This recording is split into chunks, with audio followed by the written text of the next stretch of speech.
Kaya naman tama ka ng napuntahan. Tapos may mga stages nga rin po yan overproduce ng collagen. Kasi yun nga po yung nangyayari. Kaya nagiging iba, nagiging keloid. Apply naman po ako ng The Ordinary na yung na-try natin ng maganda na may vitamin E plus meron na nga po siyang glutathione. Try nyo po yung sa Pambansang Ginipig, Sir Lawrence ang galing. Basta honest, review sa'yo ay sasabihin. Pambansang Ginipig, sa kanya ang hihiling. Basta produktong salit, lahat ay bibiin.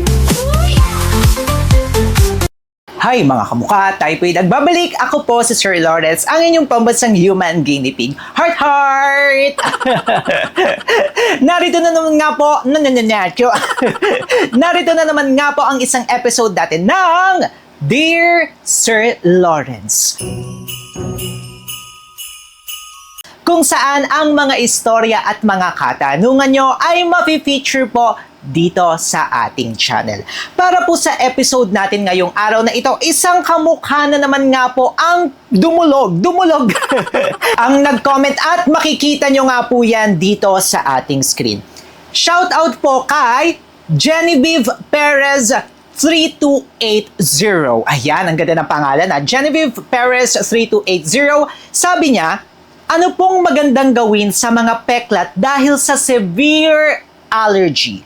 So again, peklat na po ito or scar na siya mga kamukha. Diyan tayo magpo-focus maya-maya. Parang mga dark spots sa legs and arms po. Ang daming ganito ang na-experience. Kaya naman tama ka ng napuntahan. Natatawa ako sa mga pinagagawa natin.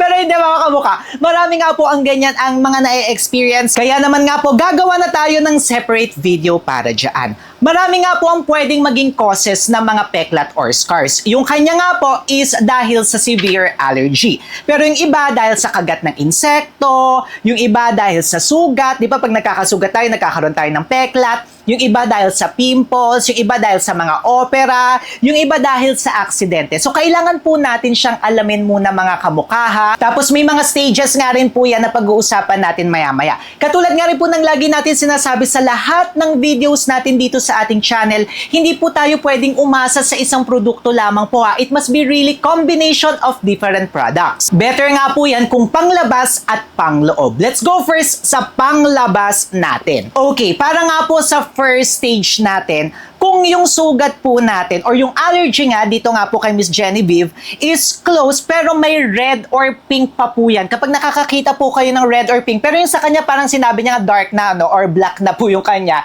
Pero eto sa mga kamukha natin na medyo red or pink pa, eto po yung mga gagawin nyo.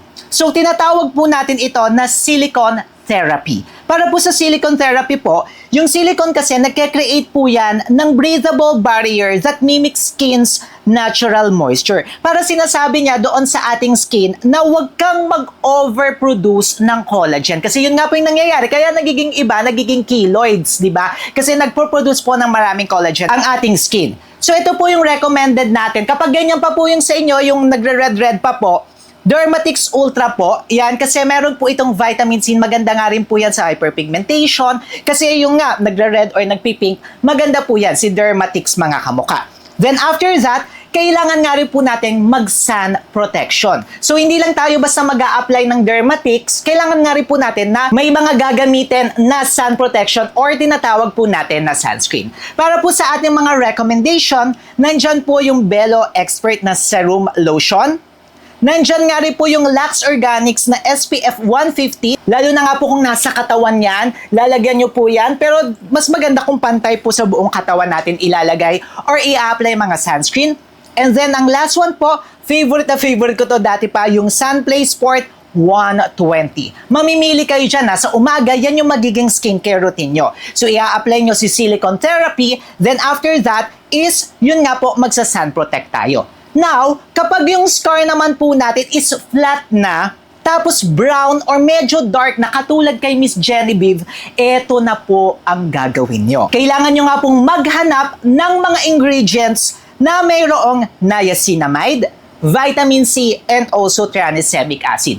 Kung mapapansin nyo siya mga kamuka, parang parehas nga rin po ito sa hyperpigmentation. Yes, parehas lang halos ng steps ang hyperpigmentation and also ito. Kasi hyperpigmentation nga rin po sila mga kamuka. Kaya naman kung gusto nyo nga pong magpantay ang kulay nyo, ito nga po yung mga gagawin natin. Ito nga po yung mga recommended soap natin na may niacinamide, vitamin C, and also tranexamic acid.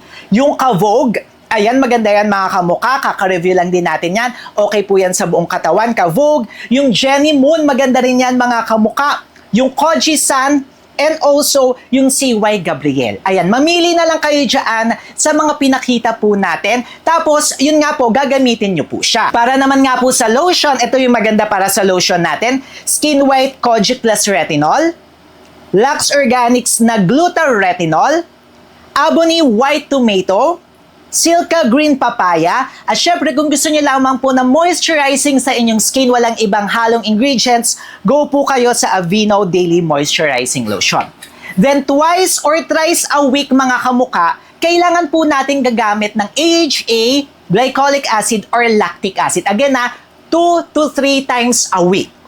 2 beses hanggang 3 beses lamang po tayo pwedeng gumamit nito. Sabi nga po nung iba, Sir Lawrence, pwede ba isa na lang ang ibigay mo kasi nadadamihan ako? Okay. Ang pinaka-okay para sa akin at sa ating mga tinanong po is yung The Ordinary na glycolic acid. So kung gusto nyo nga lang po siyang i-apply doon mismo sa area, pwede naman po. Pero pwede rin siya sa buong katawan, ha? Pwede siya doon lang sa specific area na may hyperpigmentation or meron po tayong scar, peklat, or pwede rin po siya sa buong katawan. So, piliin nyo po yung The Ordinary. Kung ayaw nyo naman po yan, go na po kayo doon sa mga scrub naman. Para po sa scrub natin, ito naman yung mga recommended natin sa scrub natin. May Mirai Hokkaido, Abony Double Collagen Scrub, and also yung Abony OG Scrub na Spa Milk. Mamimili kayo dyan. Hindi nyo nga po pwedeng pagsabayin si glycolic acid ha, tapos itong mga scrub na ito, dapat po yan magkahiwalay or pipili lamang po kayo dyan. Tapos 2 to 3 times a week lamang po. I'm sure yung iba sa inyo naguguluhan kung paano ba yung pagkakasunod-sunod. Kaya ito, gagawan ko na kayo. Okay, for morning mga kamuka. Ito usapang morning tayo.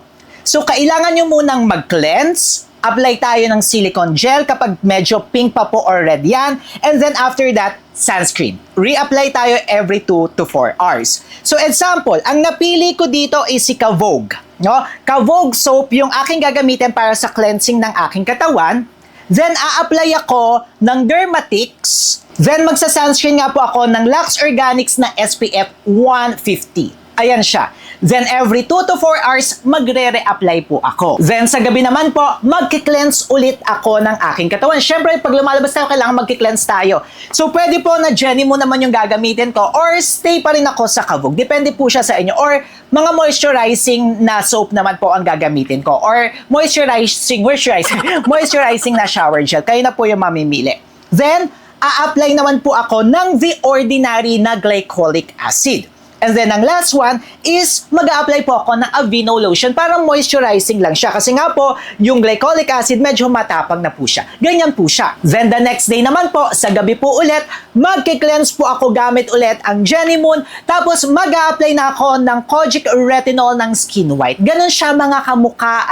Ganon yung pamimili natin. Ganon yung pagkakasunod-sunod. At para naman po sa pangloob po natin, okay, pangloob po natin, kailangan nga po maghahanap tayo ng may vitamin E kasi according sa studies, yan nga po yung maganda para sa skin natin and also para sa hyperpigmentation and also vitamin C. Yung na-try natin ng maganda na may vitamin E plus meron na nga po siyang glutathione, try nyo po yung sa Myra E. Ayan, okay na okay po yan, na-review po natin yan. Pero kung kayo ay lalaki, may disclaimer po tayo. Panoorin nyo na lang po yung video natin. Then for vitamin C, may mga separate video nga rin po tayo niyan. Panoorin nyo na lang siya mga kamuka. Glutathione, yes, pwede nga rin po tayo mag-add pa ng glutathione. There you go, Miss Genevieve! At sa mga kamukha nga po natin na may ganoon nga rin po na parehas ng ating letter sender. Kaya kung kayo nga po ay may mga katanungan pa rin, i-hashtag Hashtag Sir Lawrence, yun na nga po yan sa baba para ma-shoutout na rin kayo sa next video natin. Baka may mga kaparehas nga rin po kayo na ganyan ang katanungan para po marami tayong masasagot. Wow! Paano ba yung mga kamukha? Gusto nyo palang bumili, maglalagay po tayo ng legit shop. Nandito po yan. Lahat po yan ay talaga naman po na verified na legit and authentic. Syempre, kung gusto nyo pa pong manood na iba pa natin mga videos, maglalagay po tayo dito sa gilid-gileders natin. Mag-subscribe na rin kayo kay Sir Lawrence. Hindi pwedeng nood lamang. Paano ba yan mga kamukha? Magkita-kita po tayo sa next episode ulit natin ng Dear Sir Lawrence. I-click nyo na rin to.